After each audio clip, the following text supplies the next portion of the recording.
What's up, gamers? It's me, Fate. Today we're going to be doing a review of the Journey Through the Hilinigmatic Terrain event, which is ending in 4 hours, so I'm not sure why I'm making a review for it when it's going to be over before I've finished the video. But, you know, it's interesting to look at the events that Genshin puts out and you know, see whether we want them to come back or if they can be built upon or anything like that. So this event is basically broke down into two parts. There's the first half where you move through the terrain as like a spirit, and there's the second half where you have to fight a hilichurl that's magic and big. I don't know. Alright, so for the first half, as I mentioned, you're this weird eyeball thing, and you have to click on other hilichurls to move around to get to your destination. There's little puzzles, like you drop the sunsettia to wake this guy up. The thing with this gameplay is I feel like it could be a lot more interesting if you didn't basically just aim your camera at where you're... Oh, forgot about that part. These guys can see you. You gotta get away from them. You just aim your camera wherever the destination is, and then the puzzle kind of solves itself. As I said that, I went the entirely wrong direction. Man, I'm lost again. This shit's hard, actually. I've changed my mind. I've already done it. So there's just like cute interactions with making them do things because they're stupid fucking hilichurls and they don't know any better. Am I allowed to curse this much? Whatever. I'm Canadian. You get to the end and you charge up the little statue just by, I don't know, dancing. And that's that.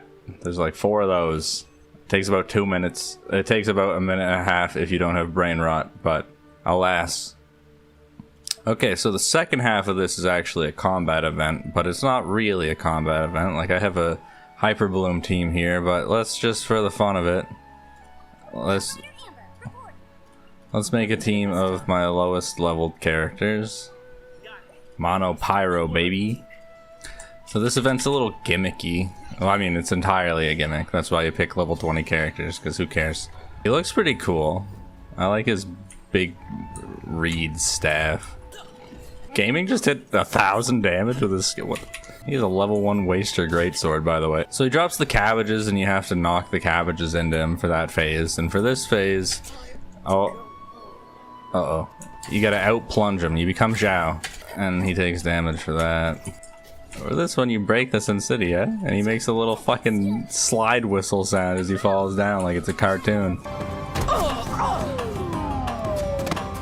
I don't know if I am a gamer enough to make this happen.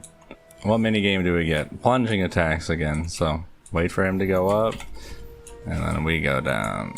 So as long as you follow the little minigames that he does, it does most of the damage for you. That was the whole purpose of picking a bunch of level 20 characters and doing 8 damage per charge attack. Let's go Yanfei.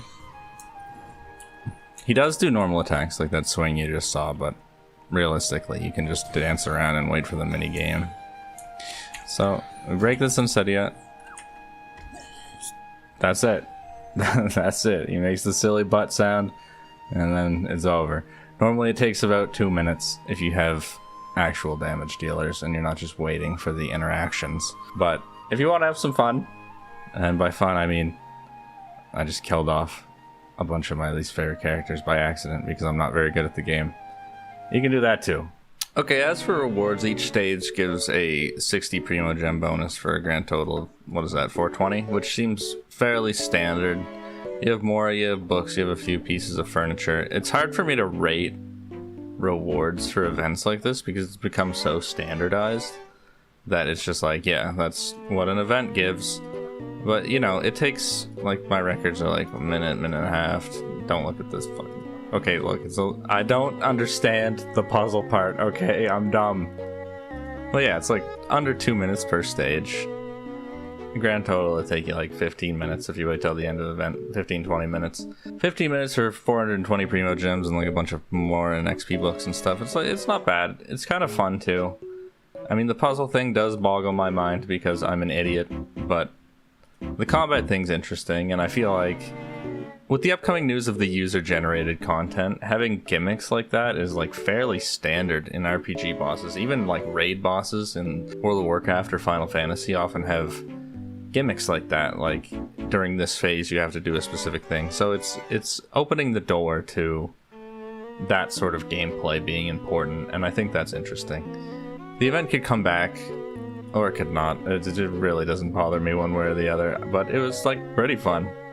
I think we're going to continue to review events over time, as I don't think anyone really does it, and maybe that's because there's not an audience for it, but I think it's fun. If you made it to the end of the video, thank you for watching. You can check out my other video that I have made on the channel, ranking all the artifact domains, which should be somewhere over there. I can't move my hands. I'd like to know what you guys think about this event. If you want to leave me a comment telling me what you thought, that'd be really cool. I read every comment because I don't really get that many, but you know, we're just starting the channel out, and the reception of my first video was actually incredible, so thank you to everyone who watched that, thank you to everyone who watched this, and I'll see you next time, probably with a Honkai video next time. Maybe we're going to talk about the event that's going on over there. Alright, I'll see you next time.